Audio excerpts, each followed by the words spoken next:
ce Zoom, j'accueille un nouvel homme politique belge. Il vient de créer une formation politique qui s'appelle Chez nous, Jérôme Munier. Bonjour. Bonjour. Merci d'être venu à Paris, en France, pour présenter cette formation Chez nous, Chez nous. Est-ce que c'est le nom choisi souvent par les groupes ultra au football? Vous savez, on est ici, chez nous. Oui. C'est cette référence-là que vous souhaitiez avoir? Non, mais cela ne me dérange pas. Ça ne me dérange pas que quelqu'un crie, que ce soit dans un stade, dans la campagne, je suis chez moi, nous sommes chez nous.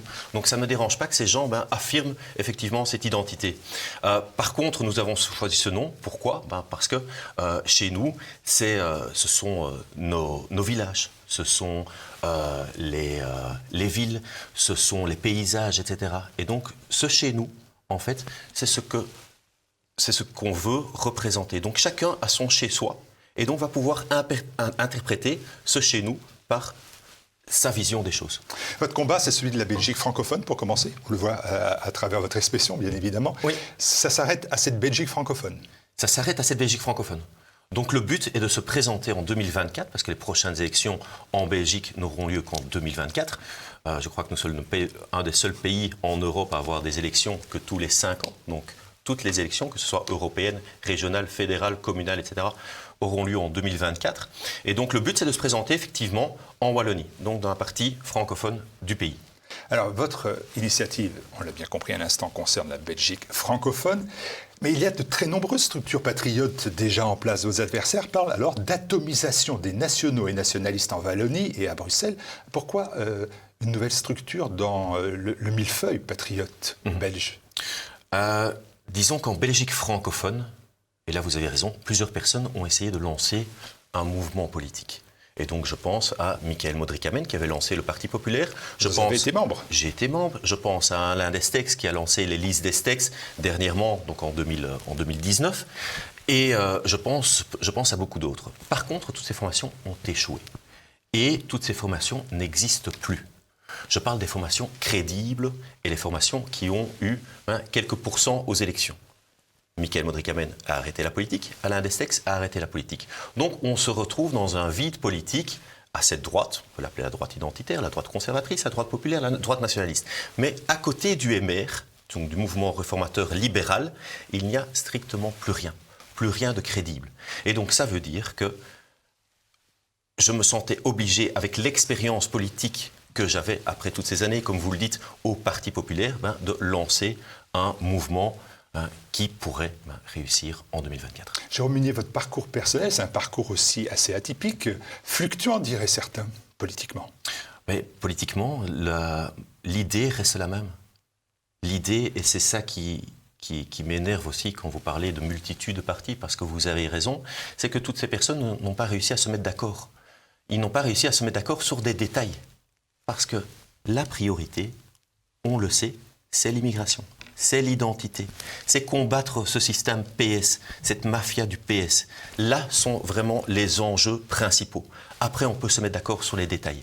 Mais effectivement, j'ai toujours eu la même idéologie, la même ligne politique, et je ne changerai pas. Et chez nous, rentre tout à fait dans ce pourquoi je me suis battu durant ces 10 dernières années. Une question plus personnelle presque. Qu'est-ce qui fait que vous pensez que vous êtes plus à même de pouvoir poursuivre et votre combat que les personnalités qui les ont abandonnés, faute de moyens, faute de résultats aussi? Mais je ne me sens pas l'homme providentiel non plus. Je pense que personne n'ose, au jour d'aujourd'hui, justement avec ces échecs, n'ose recommencer et se battre pour cette Wallonie. Personne n'ose faire parce qu'il y a des difficultés. Et on va peut-être en parler, mais effectivement, il y a ce cordon médiatique. Il y a effectivement ces attaques permanentes de cette élite, de cette classe en place depuis des années en Belgique, oui.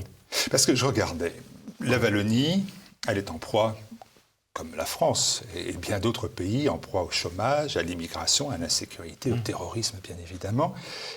Et pourtant, les mouvements patriotes n'arrivent pas à exister électoralement. Comment vous expliquez cette situation? Vous dites, par exemple, les électeurs en ont marre. Dans votre vidéo de présentation, les électeurs en ont marre. Oui, ils en ont marre, ils ne votent pas pour vous. On est d'accord. Ils ne votent pas pour nous. Parce que, premièrement, ils ne connaissent pas. Les électeurs ne connaissent pas, que ce soit chez nous, et c'est tout à fait normal parce qu'on vient de lancer le mouvement, mais d'autres partis auparavant. Personne n'a réussi à percer. Parce qu'on a un cordon médiatique. Donc ça veut dire qu'en France, Marine Le Pen, Éric Zemmour, etc., se font insulter. Mais par contre, on parle d'eux. Ils sont toujours invités par ces médias traditionnels, ces médias classiques. De deux, nous n'avons pas des médias alternatifs comme les autres, comme le vôtre. Des médias de droite, nous n'avons pas en Belgique francophone. Donc pour l'instant, nous sommes en train de réinformer la population également via des capsules vidéo. Donc cordon médiatique, de 1. Et puis erreur de casting. Il y a d'autres avant nous qui avaient l'opportunité de percer en Wallonie. Même sans couverture médiatique, ils avaient l'opportunité. Par contre, ils ont fait des erreurs de casting. Des députés qui s'en allaient, qui créaient leur propre mouvement, etc. Ils n'ont pas réussi à se mettre d'accord entre eux, comme je disais précédemment. Et donc, toutes ces erreurs accumulées, en sachant très bien que personne, aucun média ne parlera d'eux, ben à ce moment-là, il faut être parfait. Il faut être parfait pour pouvoir réussir à percer.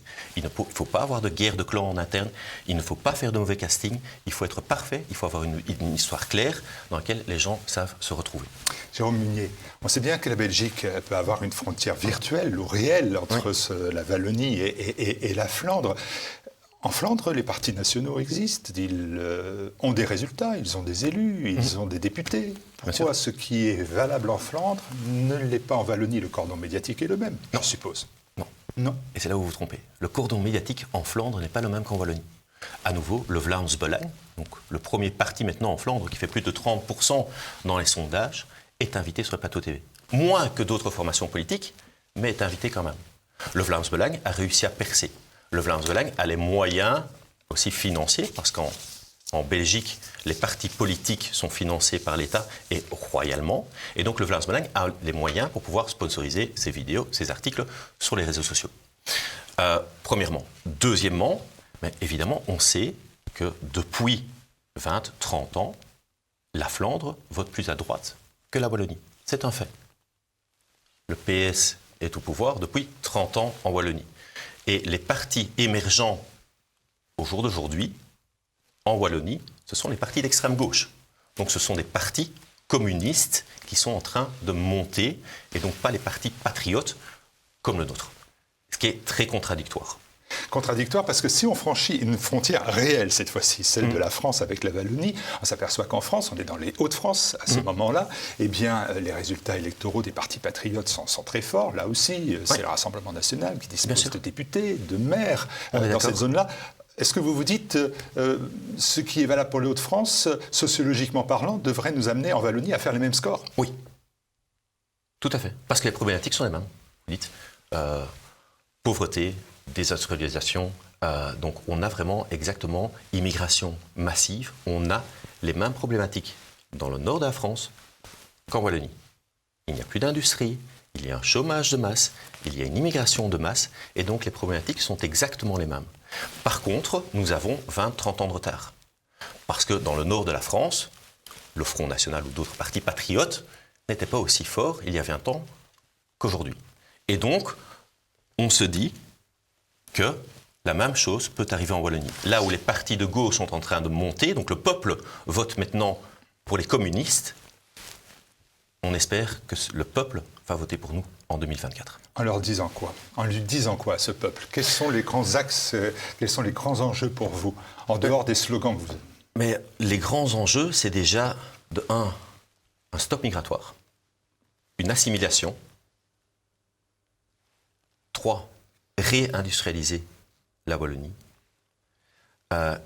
et 4, faire en sorte que leur argent ne soit plus gaspillé, comme il est pour l'instant, par cet État PS, par cet État du Parti socialiste.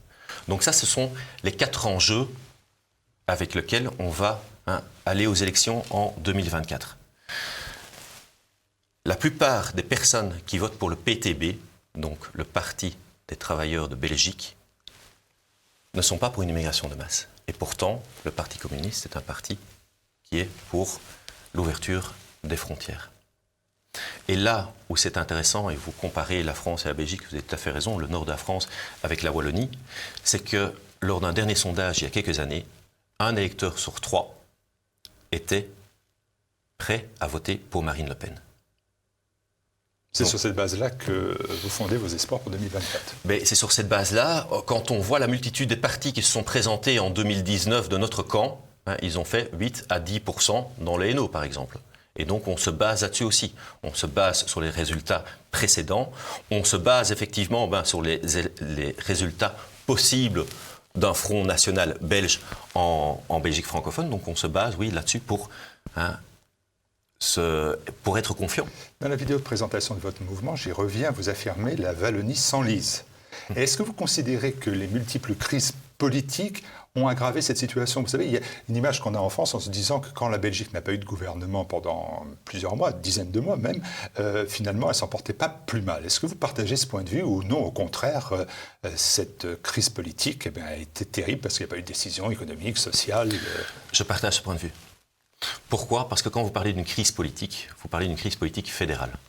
En Belgique, on a une multitude de gouvernements.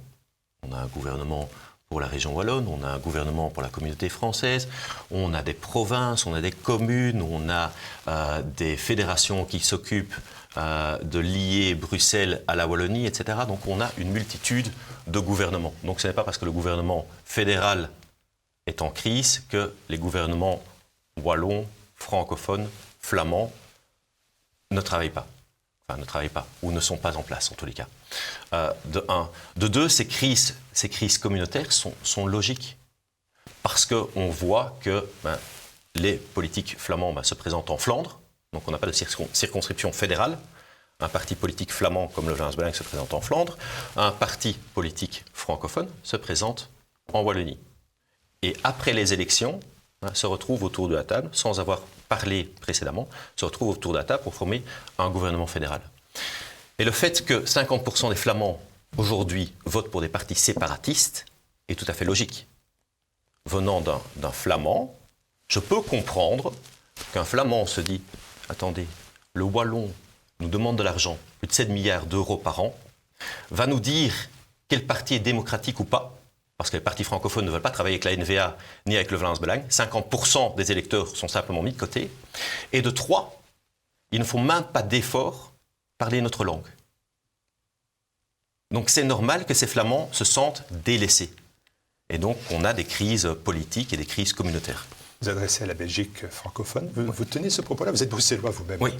Vous parlez le flamand. Est-ce que vous considérez qu'il y a une opposition qu'il faut faire vivre ou est-ce qu'il faut créer cette unité? Pour moi, le communautaire est secondaire. Comme je l'ai dit, la priorité, c'est l'immigration. Deuxième priorité, c'est ce gaspillage permanent de cet APS. Le communautaire, et vous me posez une question, oui, j'ai étudié en néerlandais, donc mon néerlandais est aussi bon ou aussi mauvais que mon français. Et c'est pour ça que je peux dire que je me sens belge, je me sens bruxellois, je me sens belge, je me sens wallon, je me sens flamand. Parce que je parle la langue, parce que je connais le folklore flamand, je connais les villes flamandes, je connais effectivement ces politiques flamandes. Je regarde autant la télé en néerlandais qu'en français. Je lis autant en néerlandais qu'en français. Et donc effectivement, là, je peux me dire, oui, je peux aller autour de la table en disant ce qui nous unit en tant que Belges. Il y a beaucoup de discorde. Vous ne serez pas un acteur de désunion? Non. Non, je ne serai pas un acteur de désunion, mais je ne serai pas un acteur d'union non plus. Parce que je peux comprendre le sentiment des Flamands aujourd'hui. L'unité du pays, on en parle tout le temps, c'est un serpent de mer. Celui qui l'incarne, ce qui en est le garant, à défaut d'en être le gérant peut-être, c'est le roi Philippe. Vous pensez que le roi en Belgique, c'est un atout pour vous? C'est un boulet? Ça me fait ni chaud ni froid en fait. La famille royale me fait ni chaud ni froid. Je ne suis pas pour arrêter, parce que je crois que c'est un beau symbole, et avoir un roi qui part en mission économique ouvre certaines portes à l'étranger. Par contre, je trouve c'est un peu dommage qu'il n'y ait que le roi et l'équipe nationale de foot qui arrivent à créer ce sentiment d'union ou ce sentiment de patriotisme en Belgique. On ne voit jamais de drapeau, à part le 21 juillet, quelques-uns donc, lors de notre fête nationale, et quand les Belges arrivent en demi-finale de la Coupe du Monde. Donc c'est là où on ressort les drapeaux belges. Sinon, effectivement, il y a très peu de discussions, de langage. On a d'autres télévisions, on a d'autres folklore, on a d'autres. Donc, il n'y a pas grand-chose qui nous unit.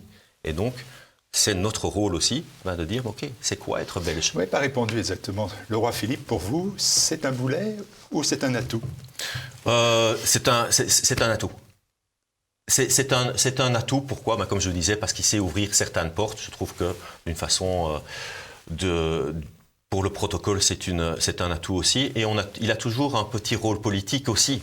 Donc ça veut dire que juste après les élections fédérales, les présidents de partis sont reçus par le roi. Et c'est le roi qui désigne un informateur pour créer un gouvernement. Il les reçoit tous? Il les reçoit tous et il a même reçu le président du Vlaams-Belang pour la première fois en 2019. Donc là, chapeau bas au roi parce que précédemment, le roi Albert a toujours refusé d'inviter le Vlaams-Belang.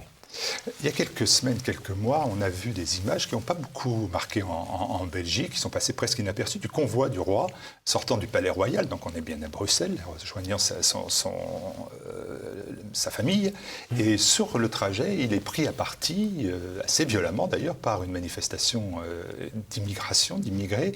Il y a des jets de pierre contre son convoi, mal protégé ce convoi, mal renseigné. Vous en tirez quelques conclusions? C'est le garant de l'unité qui est attaqué ou c'est un pur hasard? Il n'avait qu'à pas aller dans ce quartier-là? C'est un pur hasard. Je crois sincèrement que c'est un pur hasard. Il n'avait pas à aller dans ce quartier-là, malheureusement. Mais il y a des quartiers effectivement dangereux à Bruxelles. Je parle du nord de Bruxelles. Ce sont des quartiers dangereux où personne ne veut s'aventurer. Malheureusement, des quartiers islamisés. Et ce sont des vrais ghettos. Premièrement. Deuxièmement, on n'a pas fort parlé parce que c'était sans doute durant une manifestation Black Lives Matter, et donc on ne voulait pas incriminer les personnes qui étaient présentes à cette manifestation, comme à chaque fois. Il y a des pillages à Bruxelles, on n'en parle pas quand c'est Black Lives Matter. Par contre, on peut en parler si c'est un mouvement de droite. Donc on n'a pas fort parlé. Et donc, je ne sais pas si c'est un manque d'information de la part de son service de sécurité, c'est un manque d'inattention, ou c'est vraiment pas de chance. Je n'en sais rien. La situation économique en Belgique, elle est aussi liée bien évidemment à la situation sanitaire. J'ai aussi beaucoup de difficultés à comprendre ce qui se passe en Belgique. Par exemple, on a l'impression que la vaccination obligatoire refait son apparition, cette notion-là, alors qu'il y a quelques jours seulement, le Premier ministre belge, Alexander De Croo, disait, je le cite dans Le Soir, si les gens refusent de se vacciner, vous allez les mettre en tôle, point d'interrogation. La situation, elle est laquelle? Est-ce que vous pensez que là aussi, les choses sont bien faites ou on est dans le flou total? Il y a eu énormément d'erreurs. Je ne vais pas revenir avant la vaccination, mais l'histoire des masques, apparemment, la ministre de la Santé a donné l'ordre de brûler des milliers de masques bien avant la crise, mais donc il y avait un stock de masques à Bruxelles qu'on a laissé brûler pour faire de la place pour autre chose. Il y a eu énormément de désinformation aussi de la part du gouvernement. Par rapport à la vaccination, plus de 90% des adultes sont vaccinés en Flandre, plus de 70% en Wallonie et environ 60% à Bruxelles. Donc il y a une énorme différence entre les régions. 90% en Flandre, 70% en Wallonie, et donc, vous m'avez dit 60% à Bruxelles flamande. Ce différentiel, vous l'expliquez comment? Par les politiques locales d'incitation à le faire ou? De un, je crois que le gouvernement bruxellois a mal incité les personnes à aller se vacciner. Ils n'ont pas pu toucher toutes les communautés. Et quand on pense aux communautés, effectivement, c'est cette communauté musulmane dans le nord de Bruxelles qui ne va pas se faire vacciner. Là, on a vraiment les chiffres commune par commune et on voit que c'est vraiment le nord de Bruxelles qui ne se fait pas vacciner. Et donc, ça veut dire quoi? Ça veut dire que maintenant, on va mettre en place d'autres mesures à Bruxelles, en Wallonie et en Flandre. En Flandre, où on va vraiment vers une certaine liberté sans mesures sanitaires. À Bruxelles, on parle effectivement pour début octobre, de réintroduire ou introduire ici en Belgique le pass sanitaire. La rentrée en Belgique, elle est, je l'ai dit, sanitaire, elle est aussi économique. Et là, j'ai trouvé encore un propos du Premier ministre. Je vais à la source. Toi, il dit jusqu'ici, Bruxelles s'en sort mieux que prévu. Mieux que prévu. Moins de faillites, plus faible que prévu. Est-ce que vous partagez son optimisme? On retrouve en France d'ailleurs avec Bruno Le Maire qui dit à peu près la même situation. Ça va beaucoup mieux, tout repart comme en 14. Oui, je crois que ces faillites ont été retardées parce qu'on a injecté énormément d'argent dans l'économie. On a aidé tout le monde, chaque indépendant et surtout les restaurants, les cafés, les hôtels à pouvoir s'en sortir. Bien sûr, bien sûr. Mais par contre, on a par manque de temps, effectivement, pas pu faire une sélection. Regardez, quel commerce était encore viable? Est-ce qu'ils ont besoin d'argent ou de toute façon, on déplace simplement l'échéance?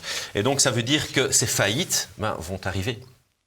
Peut-être pas demain, peut-être pas après-demain, mais dans quelques mois, on va voir les premiers restaurants, les premiers cafés, les premières faillites dues au Covid.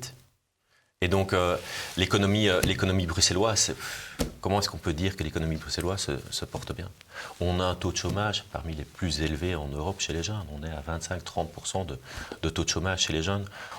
C'est une ville qui devient tout à fait délabrée. Et donc, on ne peut pas dire que l'économie bruxelloise se porte bien. Comme on ne peut pas dire que l'économie wallonne se porte bien. Ça fait maintenant 30 ans. J'ai près la quarantaine. Ça fait 30 ans que j'entends que la Wallonie se redresse, que Bruxelles se redresse. 30 ans que j'entends Elio Di Rupo me dire que la Wallonie se redresse. Ça fait 30 ans qu'on nous sort des plans de relance sur plans de relance sur plans de relance. La Wallonie ne se redresse pas. Le chômage est toujours aussi grand. Les gens vivent dans une pauvreté absolue, n'arrivent plus à payer leurs factures d'électricité. Et donc, il est temps vraiment d'arrêter cet optimisme permanent et de dire la vérité aux gens. La Wallonie ne se porte pas bien. Bruxelles ne se porte pas bien. Et c'est pour ça qu'on se présente en 2024. Votre combat, est-ce que c'est aussi le combat contre le politiquement correct? Est-ce qu'avec Jérôme Munier, par exemple, le marché de Noël à Bruxelles cesserait de s'appeler Féerie d'hiver, mais ça reprendrait son nom, marché de Noël? On est d'accord. Il faut arrêter ce boycott permanent de ce patrimoine culturel chrétien que nous avons. Tout le monde veut aller au marché de Noël. Tout le monde aime une crèche, même s'il n'est pas croyant. Ça fait partie de notre culture, ça fait partie de notre patrimoine. Donc il faut arrêter ce politiquement correct. Donc ça veut dire que nous allons fêter Saint-Nicolas. Une crèche sur la Grande Place, bon, elle est protégée par la police et elle a été dégradée, mais néanmoins elle existe pour les féeries d'hiver. Elle n'existe plus, cette crèche. Elle n'existe plus. Et donc ça veut dire que chez nous, nous allons fêter Noël. Nous allons également fêter Saint-Nicolas comme il se doit. Ça veut dire, je ne sais pas si Saint-Nicolas est connu un peu ici à Paris. Dans l'Est, bien évidemment, des grandes fêtes à Nancy, à Metz, etc. Voilà. Je ne fais pas le vendeur, mais il y a des grandes fêtes de Saint-Nicolas. Et donc la Saint-Nicolas sera fêtée comme il se doit. Donc ça veut dire avec Saint-Nicolas, avec le Père Fouettard et avec une croix sur la mitre de Saint-Nicolas, comme il se doit. Et donc ça veut dire que nous n'aurons plus des vacances d'automne ou des vacances de printemps, etc. Nous aurons des vacances de Pâques, nous aurons des vacances de carnaval, nous aurons des vacances de Noël. Il faut arrêter cette destruction permanente de notre histoire, de notre patrimoine et de notre culture et de notre folklore. Parce que ça peut être du folklore aussi. Il faut arrêter. Personne ne se sent blessé parce que le Père Fouettard est noir. Il sort de la cheminée, donc il est tout à fait normal qu'il soit noir. Ce n'est pas une attaque contre les Noirs ou qui que ce soit. Jérôme Munier, 2024, c'est le cas parce que vous êtes libre jusqu'en 2024. Vous êtes mis en situation de pouvoir subir toutes les attaques, de mener les attaques. Mais je suis libre et pas libre parce que vous savez, quand on lance un parti politique, que ce soit moi ou l'équipe qui m'entoure, on n'a pas de financement. Donc ça veut dire qu'on doit aller chercher des dons. Je crois que chez TV Liberté, c'est la même chose. Ce n'est pas simple de convaincre quelqu'un de vous donner de l'argent pour pouvoir mener un combat politique. Donc nous n'avons pas de financement, de 1. De 2, ça veut dire que chacun travaille. Donc dans le mouvement, nous n'avons pas de politiciens. Donc tout le monde est au travail. Moi, j'ai dû prendre congé aujourd'hui pour venir ici. Effectivement, j'en ai profité pour voir d'autres personnes à Paris. Mais donc c'est comme ça que ça se passe. Donc oui, je suis libre. Oui, je suis prêt à encaisser parce que je sais que ces attaques vont venir. J'ai perdu cette naïveté que je pouvais avoir il y a 10 ans. Je sais que ça sera compliqué. Je sais que ce n'est pas gagné d'avance. Mais par contre, je suis prêt pendant les 3 ans à venir à me battre pour gagner ces élections. On suivra ça avec intérêt. Jérôme Munier, donc patron de Chez Nous. Chez Nous, c'est la Belgique francophone. Merci d'être venu. Merci à vous pour cette invitation. Ma première interview. Et bon retour à Bruxelles. Merci.